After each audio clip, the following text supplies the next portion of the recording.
Hello and welcome to this edition of Y-PAC CityCast. I'm Randy Beehler. It won't be long now before dogs and dog lovers will have a place of their own at Randall Park. Over the next couple of months, a part of the southern section of Randall Park will be transformed into Yakima's first dog park. This 1.6-acre section of Randall Park, south of Wide Hollow Creek near 48th Avenue, will be cleared, leveled, and fenced. New water service, signage, benches, a pathway, and a shade structure will be installed. The total cost of the project, which is being covered by private donations and city funds, is estimated to be about $31,000. The Randall Park Dog Park was designed and developed by a group that includes a variety of dog lovers from the Yakima area. The group has been working since the first of the year to put all of the pieces in place to get the dog park going. The dog park at Randall Park is expected to be opened this fall. As part of its fight against graffiti, the City of Yakima, through its Office of Neighborhood Development, provides free graffiti paint-out services as long as it has the permission of the property owner.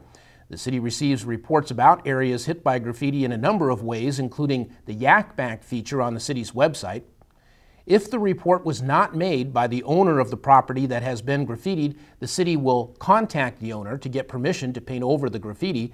A form giving the city permission to paint over graffiti can be found on the city's website, or can also be obtained from the Office of Neighborhood Development or from a city code inspector. Once the city has the necessary permission, which can take some time if the property owner is hard to contact, it will dispatch an employee whose full-time job it is to paint out graffiti.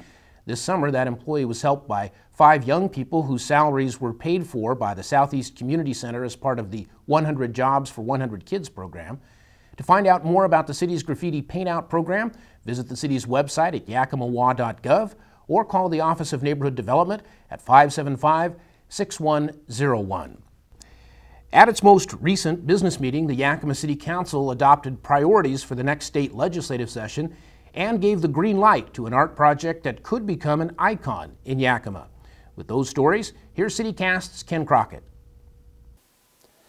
The Yakima City Council is gearing up for the upcoming 2015 legislative session in Olympia.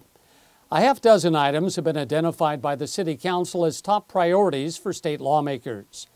Topping the list is passage of a state transportation revenue package and funding for local street projects. The list also includes assistance in developing the former Boise Cascade Mill site and funding for the North First Street Improvement Project. Other priorities include dealing with gangs and the rising costs of providing indigent defense. The 2015 legislative session is scheduled to begin on January the 12th. The Yakima City Council has approved funding to build the Bins of Light art project above the Lincoln Avenue Railroad underpass. The unique artwork will replicate rows of fruit bins that will be illuminated at night with a variety of lights that will change colors as trains go by. The council also gave the green light to building an elevated sidewalk to improve pedestrian safety at the Lincoln Avenue underpass, which opened in 2012. Funding for the sidewalk and the art project come from money left over following completion of the Lincoln Avenue and MLK Jr. underpass projects, which cost approximately $42.4 million to construct. Thanks, Ken. When we come back, our own Sean Davidow will take a look at the success of this year's Downtown Summer Nights concert series and let you know about the second session of another series of downtown music performances. You're watching Y-PAC's CityCast.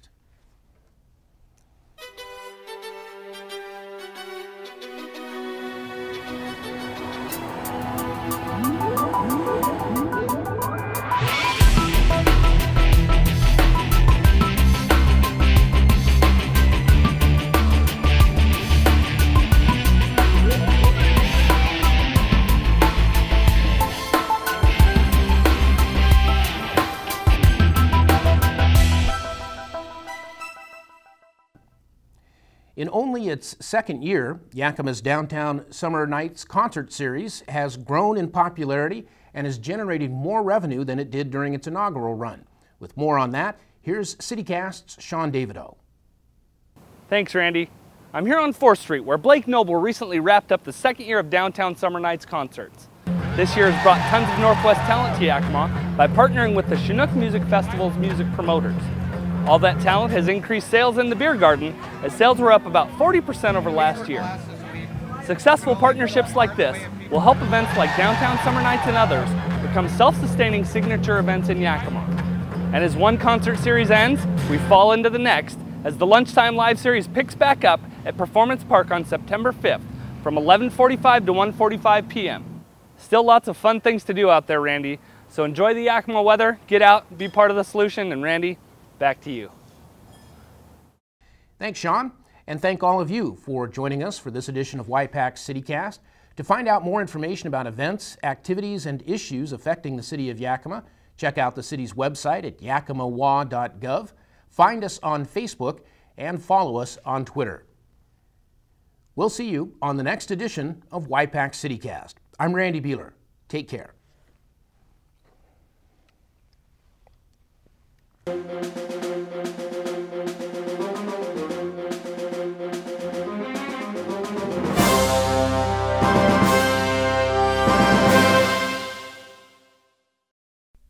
For more information on Y-PAC CityCast, call 575-6092.